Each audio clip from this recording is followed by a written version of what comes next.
Praise the lord. నా శత్రువా, నా మీద అతిశయింపవద్దు. నేను క్రింద పడినను తిరిగి లేతును.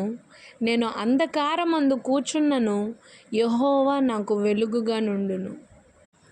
ప్రవక్త అయిన మీకా అంటున్నారు, శత్రువా, నేను పడిపోయానని నువ్వు అతిశయపడొద్దు, గెంతులు వేయొద్దు.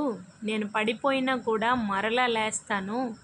యెహోవా నాకు వెలుగుగా ఉన్నాడు. నా చీకటిలో కూడా ఆయన నాకు వెలుతురునిచ్చి నన్ను నడిపిస్తాడు. నాకు భయమే లేదు అని అంటున్నాడు.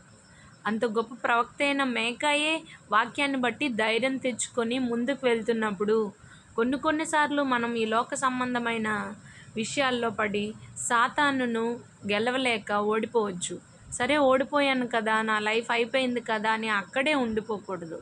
మనం బైబిల్ని బట్టి, వాక్యాన్ని బట్టి పైకి లేచి సాతాన్ని ఎదిరించాలి. దేవుడు మనకు ఖచ్చితంగా సహాయం చేస్తాడు. ఆఫ్టర్ ఆల్, సముద్రపు కెరటమే తను పడిపోతాను అని తనకు తెలిసిన ఎగసి పడుతుంది. అలాంటిది మన జీవితంలో యేసయ్య ఉన్నాడు. ఎఫ్రాయిం చేయి పట్టి నడిపించిన దేవుడే నిన్ను నన్ను చేయి పట్టి నడిపించడానికి సిద్ధంగా ఉన్నాడు. ఏదో ఒక సంఖ్యల వల్ల, ఏదో ఒక బాండేజెస్ వల్ల ఆయనకు దూరంగా నువ్వు ఎందుకు ఉండాలి? దేవుడికి దగ్గరగా ఉండు. ప్రతి విషయం దేవునితో చెప్పు. దేవుణ్ణి బట్టి ధైర్యం తెచ్చుకో. అప్పుడు ముందుకు వెళ్ళు. ప్రతి విషయంలో ఆయన నీకు సహాయం చేస్తాడు.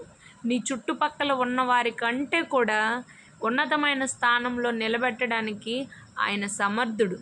నా దగ్గర ఏమీ లేదు, నేను దేనికి పనికిరాను, అయినా నన్ను నిలబెడతాడా అని నువ్వు క్వశ్చన్ అడిగితే విశ్వసించి ప్రార్థన చేయి, ఆయన నిన్ను నిలబెడతాడు.